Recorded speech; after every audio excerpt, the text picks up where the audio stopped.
Bismillahirrahmanirrahim. Allahumma salli ala Muhammad wa ala Muhammad. Today we are going to record the objective of model paper for class 9 federal as well as Mirpur board की model paper हमारा दोनों boards के लिए valid है। तो मैं कोशिश ये कर रहा हूँ कि आपको जो 12 के 12 एमसीक्यू आए हुए हैं वो अच्छी तरह समझा दिए जाएं कि चांसेस यही होते हैं कि तकरीबन 2 से 3 एमसीक्यू रिपीट हो सकता है। एमसीक्यू जो आपको बताऊंगा विद रीजन समझाना जा रहा हूँ, इसलिए कोशिश करें चीजों को समझे, रट्टे मत मारें। ये फेडरल और मीरपुर दोनों के लिए है। इसके अलावा आप में से बेशतर लोग जानते हैं कि एजुकेशन विद हमजा के नाम से मेरे 80-90 ग्रुप चल रहे हैं जिसमें तकरीबन मोर देन 80-90 हज़ार बंदा मौजूद है और अल्लाह की रजा के लिए free of cost each and everything इस्तेफादा हासिल कर रहा है। तो आप ग्रुप का लिंक डिस्क्रिप्शन में मौजूद है, चैनल में उसकी वीडियो के स्टार्ट में नंबर आता है, एडमिन का मैसेज करें, शामिल हो जाएं और हर चीज फ्री ऑफ कॉस्ट अल्लाह की रजा के लिए हासिल करें। चैनल में मेरे पास 50,000 बंदा मौजूद है, पेपर से पहले वाइस की जाती है और बहुत सारी चीजें मजीद कम कर दी जाती हैं। आपको पता है सिलेक्टिव लेक्चर लग चुके हैं, तो इसलिए ईच एंड एवरीथिंग आपको मेरे चैनल पे बासानी या मेरे प्लेटफॉर्म पे बासानी और फ्री ऑफ कॉस्ट मिलेगी। तो मैं अपने सामने ऑब्जेक्टिव का मॉडल पेपर रखता हूँ और साथ साथ आपको समझाने की कोशिश करूंगा और इंशाल्लाह मेरे अल्लाह ने चाहा आपको बातें समझ आएंगी। तो मेरे साथ रहिएगा, एक दफा गौर से सुनिएगा। तो चले शुरू करते हैं। सबसे पहले मॉडल पेपर आपके पास ये मौजूद है मोबाइल पे। क्या कहता है? Suggest the primary focus of organic chemistry. Organic chemistry का फोकस किस पे है? The behaviour of inorganic salt. देखिए इनऑर्गेनिक साल्ट का क्या लेना देना ऑर्गेनिक से, इसलिए ये ऑप्शन नहीं हो सकता। The study of carbon based molecule, हमने पढ़ा था ना ऑर्गेनिक केमिस्ट्री होते हैं जहाँ कार्बन और उसके डेरिवेटिव्स आते हैं। तो correct option option number B, the study of carbon based molecule. अपने सामने एमसीक्यूज सामने रखेंगे, साथ साथ उसको मार्क करते जाएंगे। मेरे चैनल में या मेरे ग्रुप्स में इंशाल्लाह मॉडल पेपर सॉल्व हुआ सब्जेक्टिव ऑब्जेक्टिव आपके पास ग्रुप में आ भी गया है, बल्कि जब आप लोग दोबारा ज्वाइन करेंगे तो तकरीबन हर दूसरे तीसरे दिन चौथे दिन चीजें दोबारा भेजी जा रही होती हैं, आपको वो मिल जाएगा। विच of the following element has the largest atomic size? Fluorine, oxygen, chlorine, bromine. Oxygen को तो परे करा दें, फ्लोरीन, क्लोरीन, ब्रोमीन आपके पास हेलोजेंस है। तो कहता है जी कि इसमें से लार्जेस्ट एटॉमिक साइज किसका है? अब लार्जेस्ट एटॉमिक साइज किसका है सबसे ज्यादा? ब्रोमीन का। क्यों? फ्लोरीन, क्लोरीन, ब्रोमीन, आयोडीन, एसिटिन, वो उसकी बात की बात है। जैसे जैसे आपको पता है एटॉमिक साइज इंक्रीज करता है कहाँ पे? As we move from top to bottom in, मतलब हम टॉप टू बॉटम या हम जब as we move from down to group, जब हम ग्रुप की तरफ नीचे जाते हैं ना, नीचे की तरफ जाते जाते हैं तो एटॉमिक साइज हमारा बढ़ता जाता है। दैट मींस कि अवर correct option will be bromine. Option number D हमारा करेक्ट होगा। Identify the covalent compound. इसमें कोवलेंट कंपाउंड कौन सा है? आपने कोवलेंट कंपाउंड आइडेंटिफाई करना है। MgO, CaO, H2O and KF। तो H2O याद रखिएगा फॉर्म होता है between metals, by sharing of electrons between metals and non metals. ठीक है, तो ऑप्शन नंबर आपके पास सी करेक्ट है। फिर इसके बाद suggest the correct reagents in the reduction of alkyl halide। Al2CO3 8 नहीं हो सकता, concentrated H2SO4 170 नहीं। जिंक प्लस डस्ट, ये बड़ी इंपॉर्टेंट है, ये बहुत सारे लोग इस पे गलत वो लगवाते हैं। जिंक प्लस डस्ट इस्तेमाल होता है in the presence of HCl। ठीक है, क्योंकि जब हम रिप्लेस करना चाहें किसको, हैलोजन को हाइड्रोजन के साथ, तो जिंक प्लस डस्ट को in the presence of hydrochloric acid हम लेके आते हैं एज अ रीएजेंट। रीएजेंट वो होता है जो रिएक्शन में पार्टिसिपेट करता है और पार्टिसिपेशन के बाद साइड हो जाते हैं। बेसिकली जब कैटलिस्ट ही काम कर रहे होते हैं। तो आपका यहाँ पे करेक्ट ऑप्शन होगा option number C, zinc plus dust. ठीक हो गया जी। MCQ number 5, identify which of the following element in the given reaction is oxidised. H2S, देखिए H2S plus Cl2 gives us 2HCl plus. ऐसा अब ऑक्सीडाइज कौन सा हुआ है? ऑक्सीडाइज क्या होता है? मैंने 2 डेफिनेशन पढ़ा के आया था। ऑक्सीडाइज का मतलब लॉस ऑफ हाइड्रोजन आपके पास, और आपके पास क्या है, हम कह सकते हैं इंक्रीज इन ऑक्सीडेशन नंबर। अब यहाँ पे देखें हाइड्रोजन का ऑक्सीडेशन नंबर +1 है, 1 2 2, और यहाँ पे इसका सल्फर का हो जाएगा -2। ठीक है, और अब यहाँ पे देखें ये यहाँ पे क्या है, सल्फर -2 है, -2 +2 तब भी जाके स्टेबल है, और यहाँ पे ये फ्री स्टेट में आ गया तो यहाँ पे 0 हो गया। तो -2 जब छोटी सी चीज बड़ी की तरफ जा रही है, इंक्रीज इन ऑक्सीडेशन नंबर हो रहा है, तो हम उसी को ऑक्सीडेशन कहते हैं। दैट मीन्स कि आपके पास यहाँ पे करेक्ट ऑप्शन आ जाएगा सल्फर एस लिखेंगे आप। ऑप्शन नंबर किसको करेक्ट करेंगे? ऑप्शन नंबर सी को। ठीक हो गया जी।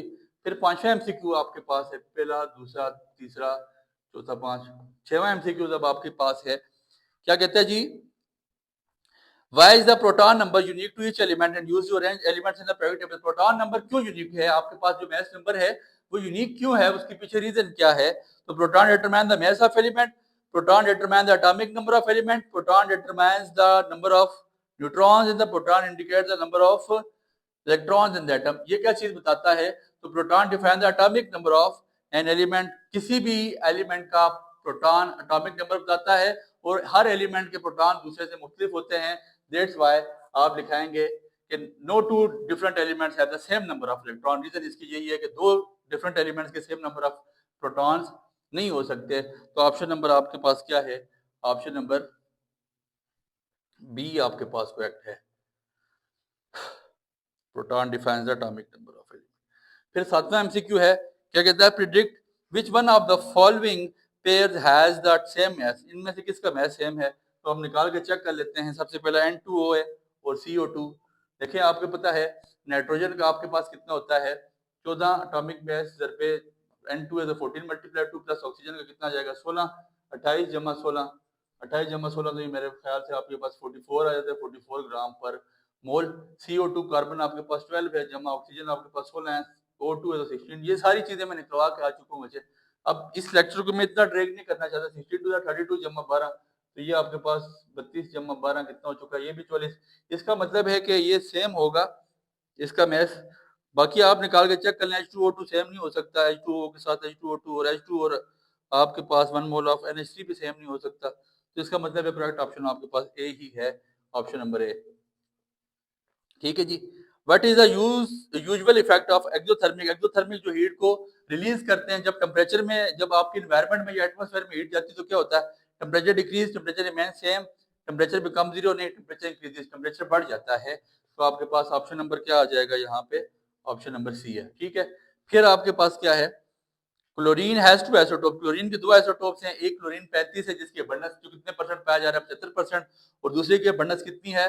25%। तो रिलेटिव एटॉमिक मास का आपको फार्मूला पता है, जो उसकी अबंडेंसेस हैं, जो उसकी परसेंटेजेस हैं, उसके साथ मल्टीप्लाई करवा दें उसके एटॉमिक नंबर को, और आपस में दोनों को फिर Cl2 बेसिकली क्लोरीन आपको पता है फ्री स्टेट में तो नहीं पाया जाता, कंपाउंड ही बनता है। तो हम इसको अगर निकालना चाहे तो कैसे निकालेंगे? क्लोरीन का एटॉमिक नंबर हमें पता है 35, 35 मल्टीप्लाई 75%, परसेंट को खत्म करेंगे तो 75 डिवाइड बाय आ जाएगा आपके पास 100 which is equal to 0.75।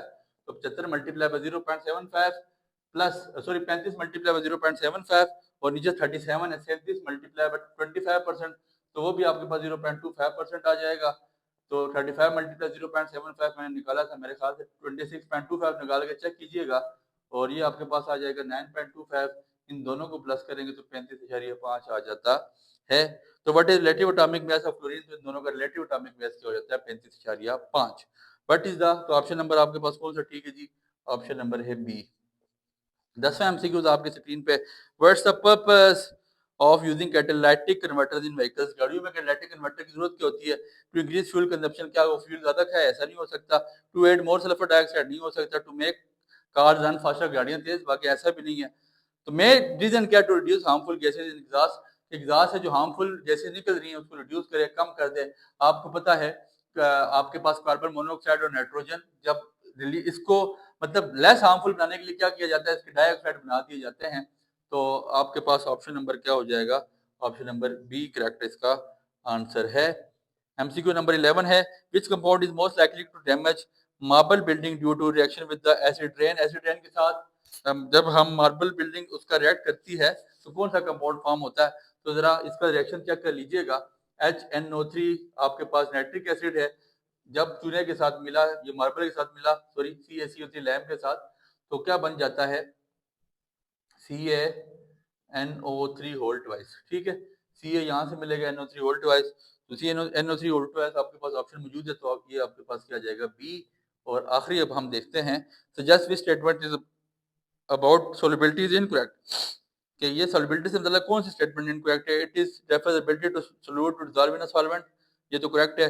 It is measured in ग्राम पर लीटर, ये भी करेक्ट है। It is affected by temperature, ये भी ठीक है। It is independent of temperature, नहीं सर आपने 3 केसेस पढ़े थे कि टेंपरेचर डिपेंडेंट भी है।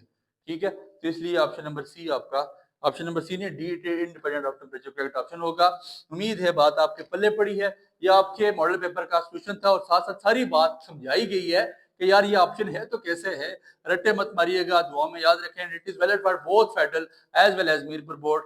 दुआ में याद रखें, ये रिटर्न फॉर्म में आपके पास तमाम क्वेश्चन जल्दी ही आ जाएगा। दुआ में याद